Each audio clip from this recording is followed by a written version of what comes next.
आइए बात करते हैं 10th क्लास के एक इंपोर्टेंट प्रमेय में। याद रखिए कि यह जो प्रमेय है ना, बिहार बोर्ड के लिए खास करके मैथ में बहुत इंपोर्टेंट माना जाता है। लगभग जब भी बिहार बोर्ड के एग्जाम होते हैं तो बच्चों को यह बताया जाता है कि ये क्वेश्चन बहुत इंपोर्टेंट है और अक्सर ये क्वेश्चन आते ही रहते हैं। माने आप एग्जाम के लिए कर सकते हो, चलता फिरता क्वेश्चन ये कभी भी टपक सकता है। इसलिए अक्सर विद्यार्थी जब भी बिहार बोर्ड के लिए अगर तैयारी करते हैं इसे रिवीजन करके रख लेते हैं। तो इसलिए आप भी उसी ख्याल से इसे रिवीजन कर लीजिए ताकि आप एग्जाम में अगर आए क्वेश्चन तो बना सको। आइए समझते हैं। तो सबसे पहले इसमें क्वेश्चन है कि कर्ण स्क्वायर बराबर लंब स्क्वायर प्लस आधार स्क्वायर। कर्ण स्क्वायर बराबर लंब स्क्वायर प्लस आधार स्क्वायर ऐसा होता है। जबकि पाइथागोरस साहब ने कहा था कि यदि किसी समकोण त्रिभुज में यदि कोई समकोण त्रिभुज है तो उसका कर्ण का वर्ग शेष दो भुजाओं के वर्गों के योग के क्या होता है, बराबर होता है। यानी तुम किसी भी समकोण त्रिभुज को अगर देखोगे ना तो पाइथागोरस साहब ने कहा था कि इसमें याद रखना, अगर एक समकोण होता है उसके सामने की भुजा क्या होती है, कर्ण होती है। समकोण के सामने की भुजा क्या होती है, कर्ण होती है। अगर ए बी सी अगर एक समकोण त्रिभुज है, इसमें कोण भी समकोण है, तो याद रखना कि ये जो है इसको हम लंब बोलेंगे, जो सोया हुआ है उसको आधार बोलेंगे, लेकिन समकोण के सामने की भुजा को हम क्या बोलेंगे, कर्ण बोलेंगे। कोई दिक्कत? यानी ये अगर समकोण है इसका मतलब ये समकोण हुआ, समकोण का माने 90 डिग्री हुआ। अगर यहाँ पर 90 डिग्री होगा ना तो उसके सामने की भुजा को क्या बोलेंगे, कर्ण बोलेंगे। ये किसने बोला था, पाइथागोरस साहब ने। इसलिए इसे पाइथागोरस का प्रमेय भी कहा जाता है। कभी कभी एग्जाम में पूछेगा कि पाइथागोरस के प्रमेय को लिखें और सिद्ध करें, तो फिर यही सिद्ध करना है। या आपको क्वेश्चन ऐसे पूछा जाएगा कि समकोण त्रिभुज में कर्ण का वर्ग शेष दो भुजाओं के वर्गों के योग के बराबर होता है। बुक में अगर देखना होगा देख लेना, प्रमेय 6.8 है, ठीक है, बुक से अगर देखना होगा तो। लेकिन क्वेश्चन क्या रहेगा, या तो रहेगा पाइथागोरस प्रमेय को लिखें या सिद्ध करें, ऐसे रहेगा। या रहेगा कि समकोण त्रिभुज में कर्ण का वर्ग माने स्क्वायर। यानी इसका मतलब ये हुआ कि कर्ण स्क्वायर बराबर लंब स्क्वायर प्लस आधार स्क्वायर। कर्ण स्क्वायर बराबर लंब स्क्वायर प्लस आधार स्क्वायर। ये किसके बराबर होगा कि यही बात कहता है सिद्ध करके दिखाने के लिए। पाइथागोरस साहब ने सिद्ध करके दिखाया था, तो आपको भी एग्जाम में ये पूछ लेता है, जो बहुत इंपॉर्टेंट माना जाता है। ठीक है, आइए इसको बहुत बढ़िया समझने का कोशिश करते हैं। तो सबसे पहली चीज इसमें बच्चा आपको याद क्या रखना है कि अगर कोण भी यहां पर है, समकोण है, अगर समकोण है तो उसके सामने की भुजा को क्या मानेंगे हम, कर्ण। क्या मानेंगे, कर्ण। अच्छा, ये क्या हो जाएगा, लंब। जो खड़ा रहेगा उसको क्या बोलेंगे, लंब। और ये क्या हो जाएगा, आधार। कोई दिक्कत समझने में? कहीं पर भी किसी भी त्रिभुज में अगर समकोण है तो उसके सामने की भुजा को हम क्या बोलेंगे, कर्ण बोल देंगे। अगर सर ऐसे होगा, अगर सपोज करिए कि अगर हम इसको ऐसे कर देते हैं, ध्यान सुनने का, समझने का कोशिश करना। अगर इसको मान लेते हैं बी, इसको मान लेते हैं ए, इसको मान लेते हैं सी, अगर इसी को हम समकोण कर देंगे, अगर यहाँ पर 90 डिग्री कर देंगे, तो इसके सामने की भुजा क्या हो जाएगी, कर्ण हो जाएगी। उसके सामने की भुजा क्या हो जाएगी, कर्ण। अब बताओ इसमें कर्ण कौन होगा, नीचे वाला क्या नाम होगा, एसी। यानी एसी क्या आ जाएगा, कर्ण। यानी यहाँ पर कोण भी समकोण हुआ था तो एसी कर्ण हुआ था कि नहीं हुआ था। और एबी को क्या बोलेंगे, लंब। बीसी को क्या बोलेंगे, आधार। समझ में आएगा ना? अगर यहीं पर कोण भी क्या हो गया, समकोण हो गया, तो एसी को क्या बोलेंगे, कर्ण बोलेंगे, नहीं बोलेंगे। अब ये क्या होगा, आधार होगा, और ये क्या हो जाएगा, लंब होगा। तो त्रिभुज किसी तरह से पलट जाए, कैसे भी अदल बदल जाए, लेकिन समकोण के सामने की भुजा क्या होगी, कर्ण होगी। कोई दिक्कत? तो सेम यहाँ पर कुछ देखने को मिल रहा होगा, अगर तुम बहुत बढ़िया से देख रहा होगा तो। यहाँ पर कोण भी क्या, समकोण है। यहाँ पर मैंने लिख भी दिया कोण भी क्या, समकोण है। अगर कोण भी समकोण है तो बताओ भाई साहब कि एसी क्या हो जाएगा, एसी क्या होगा, कर्ण होगा कि नहीं होगा? क्योंकि समकोण के सामने की भुजा क्या होगा, कर्ण होगा। बोलने में बिल्कुल मत हिचकिचाओ, अगर आ रही सही बातें तो बोलो, सही बातें अगर आ रही तो हिचकिचाना नहीं चाहिए, एकदम एफर्टलेस बोलना चाहिए। ठीक है, तो अगर कोण भी क्या हो गया, समकोण, तो एसी को क्या बोलेंगे, बोल एसी को क्या बोलेंगे, कर्ण। अच्छा, अगर एसी कर्ण होगा तो हम इसको क्या बोलेंगे, लंब भी बोल सकते हैं हम, आधार भी बोल सकते हैं। लंब आधार कभी कभी बदलते रहता है, लंब आधार बदलते रहता है। हम इसको क्या बोल सकते हैं, लंब भी बोल सकते हैं, आधार भी बोल सकते हैं। तो हो सकता है अगर इसको हम आधार मान लिया तो ये क्या हो जाएगा, लंब। अगर इसको लंब मान लिए तो क्या हो जाएगा, आधार। लेकिन छोटी भुजा आधार होती है, लंब थोड़ा सा लंबा होता है, बड़ा होता है, और सबसे बड़ी भुजा कर्ण होता है। सबसे बड़ी भुजा क्या होता है, कर्ण होता है। उससे छोटा लंब होता है, और सबसे छोटा क्या होता है, आधार होता है, ऐसा माना जाता है। लेकिन लंब आधार आपस में बदल जाते हैं, इसमें कोई बड़ी बातें नहीं है। देखो भाई, अगर इस चीज को तुम गौर समझोगे, माइंड समझोगे, मैथ कहता कि दिमाग दो, हम तब तुम्हारे पास जाएंगे। ये सोचोगे कि मतलब बिना दिमाग लगाए हुए इसको सोल्यूशन कर लें, भाई पॉसिबल नहीं है। मैथ हमेशा, इसलिए अक्सर बच्चे मैथ में थोड़ा सा कम समझते हैं। क्यों? क्योंकि मैथ क्या कहता है, दिमाग दो तब हम आपके पास जाएंगे, ऐसे हम जाने वाले नहीं है। तो अब तुम दिमाग को इधर उधर रखोगे तो फिर समझ नहीं पाओगे। देखो आप फिर अगर एक बात करेंगे, ध्यान सुनना, मैं बार बार कर रहा हूं। अगर त्रिभुज देखोगे ए बी डी, तो क्या यहां पर 90 डिग्री बन रहा है, बन रहा है कि नहीं बन रहा है? अगर यहाँ पर 90 डिग्री बन रहा है तो इसके सामने जाएंगे तो भाई कौन मिलेगा, समकोण सामने जाएंगे तो कौन मिलेगा, कर्ण मिलेगा। तो कर्ण यहाँ पर क्या होगा बताओ, ए भी कर्ण होगा कि नहीं होगा? यहाँ पर 90 बनना तो ए भी यहाँ पर क्या आ जाएगा, कर्ण हो जाएगा। फिर यहाँ पर भी देखो, यहाँ पर भी 90 बनना तो इसके सामने जाएंगे तो कौन मिलेगा, कर्ण। कहीं पर भी अगर 90 है, 90 के सामने जाएंगे तो कौन मिलेगा, कर्ण मिलेगा। अगर हम 90 हो गए तो हमारे के सामने अगर तुम है तो तुम क्या हो जाएगा, कर्ण हो जाएगा। अगर हम यहाँ पर लंब है तो मैंने समकोण अगर हम हो जाए 90 डिग्री हो जाए तो हमारे सामने तुम हो तो तुम क्या हो जाओगे, कर्ण हो जाओगे। बात समझ में नहीं? समझ। हाँ, तो ये हो गया भाई, यहाँ पर समकोण बना तो इसके सामने बोलेंगे कर्ण, अगर यहाँ पर समकोण बना तो इसको क्या बोलेंगे, नहीं, कर्ण। समकोण के सामने कर्ण, दिमाग में फिट कर लो ये बात, इसको बोलो मत। समकोण के सामने जाएंगे कौन मिलेगा, कर्ण मिलेगा। क्लियर हुआ? अब दो भुजा का तालमेल हमको करना पड़ेगा, एक लंब होगा, दूसरा क्या होगा, आधार होगा।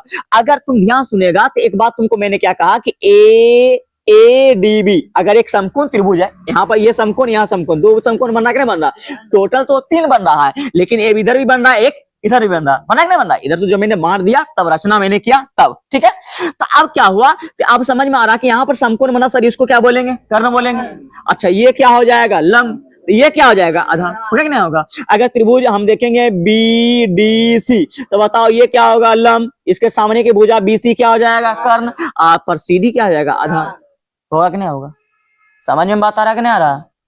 झूठ मत बोलना, ये आखिरी टाइम है, बार बार बोल रहे हैं, इसके बाद फिर आपको मौका नहीं मिलेगा, ठीक है। इसलिए समझने की कोशिश करिए इसको। सबसे पहले मैंने माना कि लिख दिया, और मैथ के टीचर तो आपको पता ही मानते हैं, इसके ऊपर बहुत सारे मीम्स भी हैं, है कि नहीं? बताओ, ये तो मानना मेरा काम है। माना कि एबीसी एक समकोण त्रिभुज है, माना कि एबीसी क्या है, समकोण त्रिभुज है, एक समकोण त्रिभुज है, तभी ये संभव है, कर्ण स्क्वायर बराबर लंब स्क्वायर प्लस आधार स्क्वायर। अच्छा, जिसमें कोण भी समकोण है, जिसमें कोण भी समकोण है, हम समकोण का माने कितना, 90 डिग्री है, ठीक है।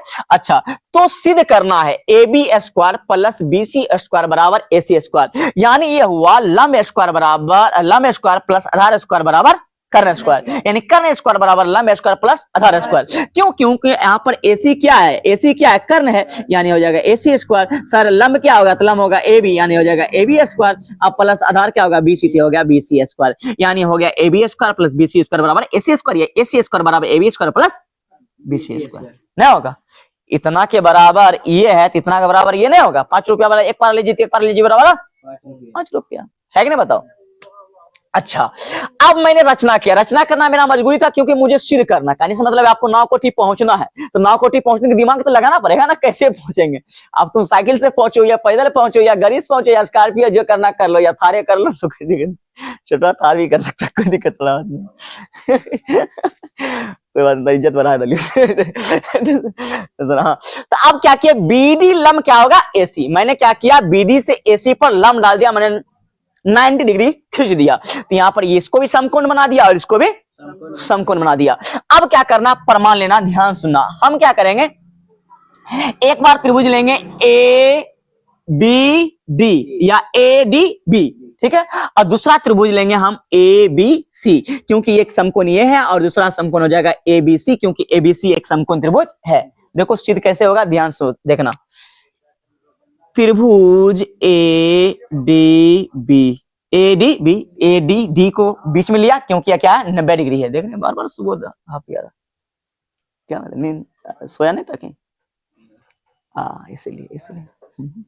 हाँ, समरूप, ये किसका चिन्ह है भाई, समरूप। समरूप का माने होता है एक ही रूप, समरूप का माने क्या हो गया, एक ही रूप, ठीक है। देखो रूप अलग चीज होता है, रूप अलग चीज होता है। माने रूप के मतलब ये हुआ कि मुंह मिलना चाहिए, ओकरा से ये मतलब नहीं कि छोटा है कि बड़ा है।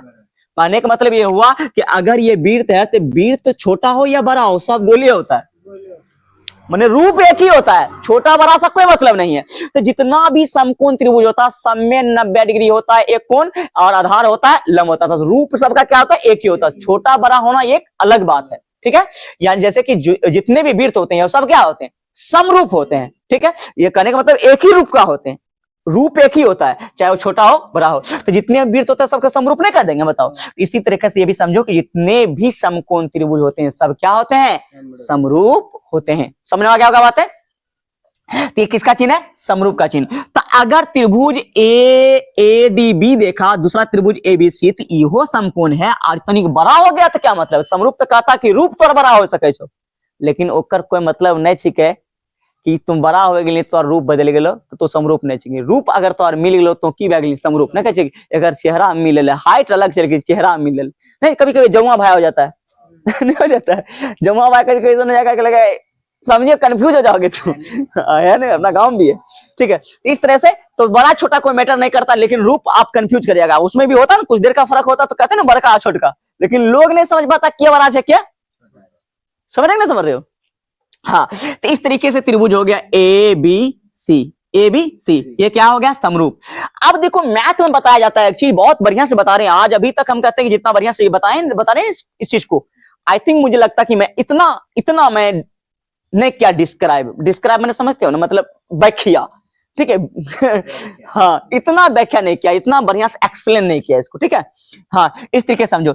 आप देखो भाई, जब समरूप होगा ना, समरूप, अगर सपोज करो कि हम किसी का समरूप हो गए, मेरे ही रूप का कोई खड़ा हो गया, इसका मतलब रूप बराबर होगा, मैंने समरूप होगा तो मेरा नाक उसका नाक क्या होगा, बराबर होगा कि नहीं होगा। हमारा नाक को नाक क्या होगा, बराबर होगा। समझ, हमारा कान होकर कान का बराबर, तब रूप एक के बोल रहे हैं हम, अंतर रूप एक के कहते नहीं कहते। इसीलिए बताया गया कि जब त्रिभुज समरूप होंगे, एक ही रूप को होंगे, उसका संगत भुजा एक ही अनुपात में होंगे। सर संगत का माने क्या होता है, संगत का माने होलो जना माथा का माथा होगा की कमी संगत, हमारे दाहिना हाथ को कर दाहिना हाथ की बोलो संगत, बाया हाथ का बाया हाथ और की कमी संगत, माने जो आपका वही उसका, उसको बोलते हैं हम संगत। इसको हम हिंदी में समझेंगे तो ठेस भाषा में बोलेंगे, तोरा माथा का माथा संगत, उसको मैथ में बोला गया संगत। समझ गया बात।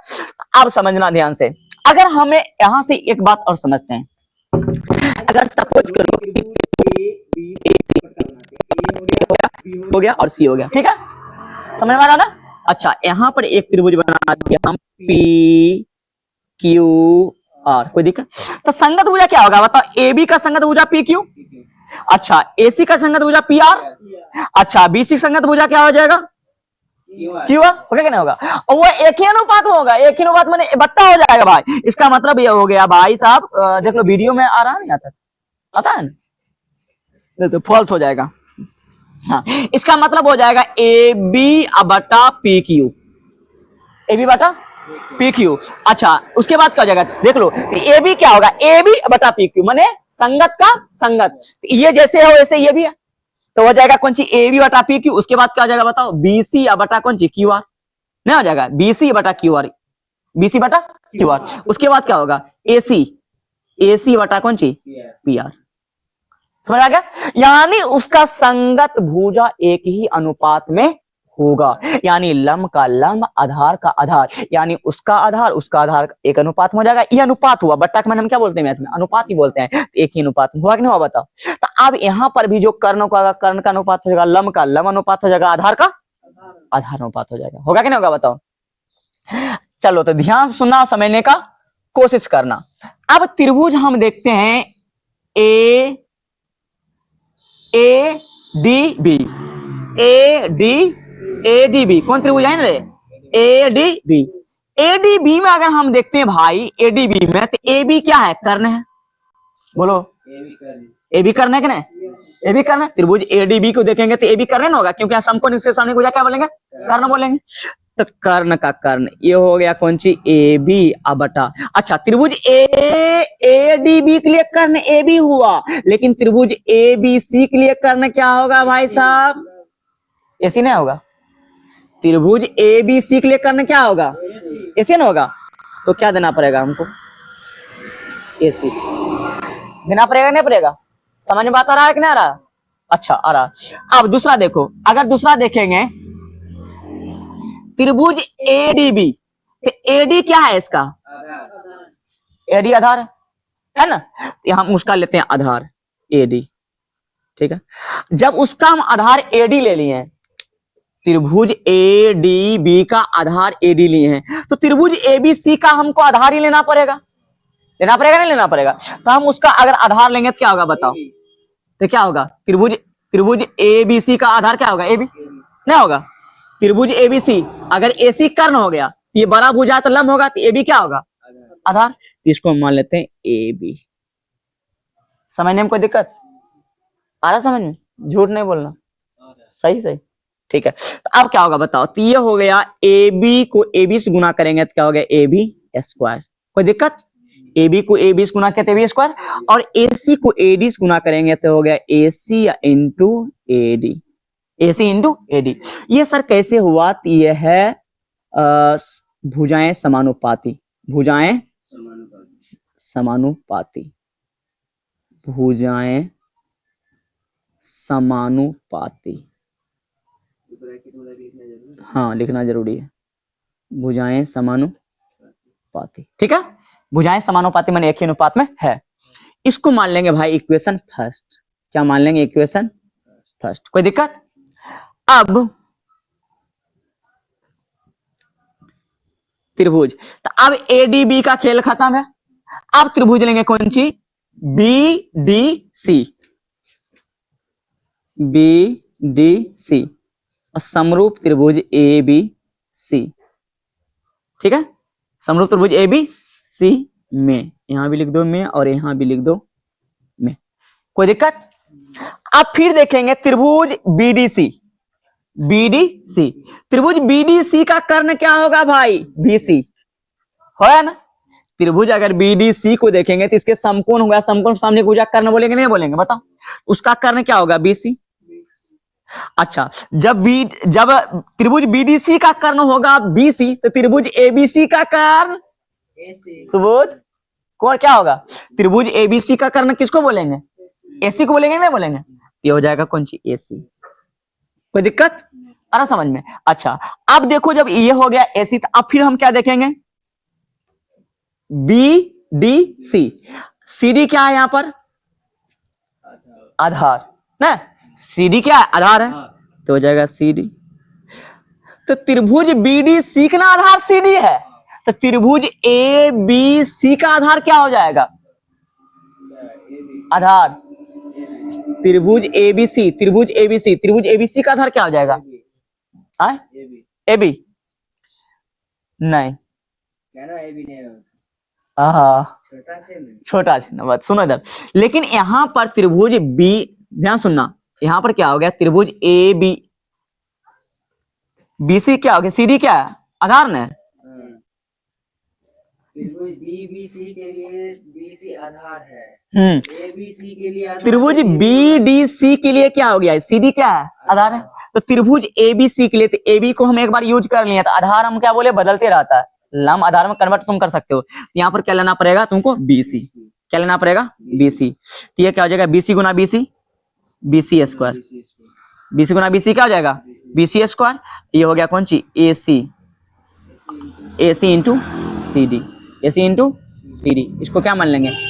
Equation second. आइए क्या हो जाएगा? भुजाएं समानुपाती, भुजाएं समानुपाती, ठीक है। भुजाएं क्या होगी? समानुपाती। कोई दिक्कत? अब ध्यान सुनना, अब क्या करेंगे? समीकरण फर्स्ट और समीकरण सेकेंड को जोड़ देंगे। समीकरण फर्स्ट प्लस समीकरण सेकेंड से, ठीक है।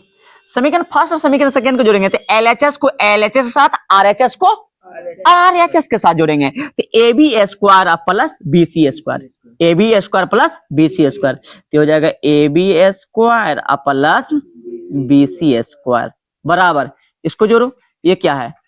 AC इंटू क्या है? AD है, AD अब प्लस क्या है?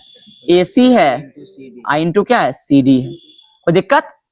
अब क्या होगा, ये हो गया ए बी स्क्वायर और प्लस बी सी स्क्वायर। ध्यान सुनना भाई, अब होगा ए सी और ए सी दोनों मिल रहा है, जब दोनों मिलेगा तो हम उसको क्या कर लेंगे कॉमन, जब उसको कॉमन करेंगे तो दोनों निकल जाएगा। कॉमन का मैंने कल ही बताया था, कॉमन का मैंने क्या दोनों में से निकाल लेना, तो ए सी दोनों में से निकल गया तो क्या बचा भाई ए डी बचा, एन की बचा सी डी, नहीं बचा सी डी। अब ध्यान सुनना, यहां पर अगर A D plus C D दोनों को जोड़ देंगे, A D plus C D को जोड़ देंगे तो ए सी के बराबर हो जाएगा। सुना ए डी इतना भी जोड़ देवे इतना सी डी जोड़ देवे तो दोनों को जोड़ देवे की हो जाते ना जीते एसी, यानी हम A D plus C D की जगह पर क्या लिख सकते हैं एसी लिख सकते हैं, नहीं लिख सकते हैं, यानी ये हो गया, दिखाई देगा नहीं जाओ सुबोध, यानी A B square plus B C square बराबर क्या हो जाएगा ए सी इंटू ए सी, यानी हो गया A B square plus B C square बराबर ए सी स्क्वायर। यही हमको क्या करना था सिद्ध करना था, प्रूव्ड करना था। लास्ट टाइम लिख देंगे प्रूव्ड, प्रूव्ड का माने होता है सिद्ध हुआ। आई थिंक मुझे लगता है कि बहुत बढ़िया समझ में आया होगा। बाकी बात आपके पास वीडियो भी है, अगर नहीं समझ में आया तो ये मैंने इसके रफ के लिए मैंने बताया था बच्चा, इसको आपको उतारना नहीं है, इसको हटा देना, ठीक है। और जिस तरीके से मैंने बहुत अच्छे से व्यवस्थित ढंग से बनाने का कोशिश किया, मैं कहूंगा इसी तरीके से बहुत बढ़िया से स्पेशल ढंग से आप उतार लीजिएगा, और एग्जाम में अगर बेहतरीन इसी तरीके से आप बनाते हैं तो मैं दावे के साथ कह सकता हूं आप 5 नंबर बटोर कर ला सकते हैं एग्जाम से। तो